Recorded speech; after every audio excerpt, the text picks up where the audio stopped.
Hello, investors and traders, and welcome to the Midweek Report. I'm AJ Monty, Chief Technical Analyst with Sticky Trades. And what we're looking at here is a minute interval chart for the Dow Jones Industrial Average ETF, ticker symbol DIA. And as you can see, we did a great job intraday rallying up to the highs right up until around 1:30 p.m. And then the selling began.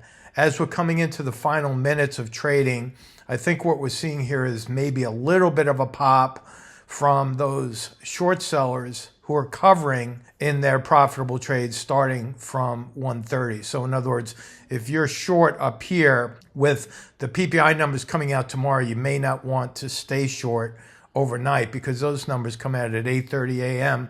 Eastern time. So we're seeing the short covering right on the close. Now, what that means for tomorrow, once these shorts start getting out of those positions and covering those shorts, they could very well establish new shorts coming into tomorrow. So here we are now looking at the daily candle charts. And as I said, on Friday, we could very well stay in this trading range. So we came right up to resistance today. Today's high was 392.79. And again, at 1:30, we started selling off. So we have a spinning top on lower volume. Take out your trading checklist. Volume is very important. It's a leading indicator. So in other words, when you have volume dropping on the way up, it tells us that the buyers are losing some of that momentum. So I think we're going to stay in this range here for a while. By Friday, I think we could drop maybe back down to the moving average. I'm not going to put any target lines on the chart until Friday, but that's what it looks like for DIA.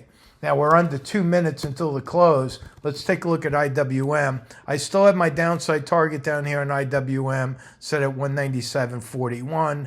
This is very close to a long shadow on top, very closely resembling a shooting star. Again, drop in volume, no follow through whatsoever on volume, and the stochastic is still heading lower. The pivot higher on the CCI, something to keep an eye on, because if that pivots right back down tomorrow and or Friday, we could see the CCI cross down below that momentum line, also known as the zero line, and that could spark some new selling coming into next week, perhaps. So that's IWM. Looking at QQQ, we have a big red candle there, meaning the bearish harami is a very, very strong signal for the sell side. And so that is most likely going to hold in the last minute here of trading. We only have about 20 seconds left. And that light volume, again, tells us no follow through either way. Now, my downside target on the Qs is still set at 434.50. So keep an eye on that. If we break that trend line and also break that fan line right here, we have stops built up right under the market right there. So that could trigger some sell stops coming into the market, which will put some more pressure. And that is the close of the market right there at 4 o'clock. Looking at SPY, this is the S&P 500 ETF. Again, very similar to what we saw in the IWM. However, this is not a bearish harami. It's more of a hanging man. A hanging man is a very small body candle with a longer shadow underneath at the end of an upward leg. My downside targets on SPY are still set at 498.67. I'm not moving that. Look down below. CCI is hinging. A full-fledged pivot would be a downward direction. It's just kind of changing its angle. We call that a hinge, while the stochastic is still heading higher. Again, after the numbers come out tomorrow at 8:30, it's going to be very interesting to keep an eye on what kind of selling pressure we see coming into the market, because this could tell what's going to happen right up until the end of this month.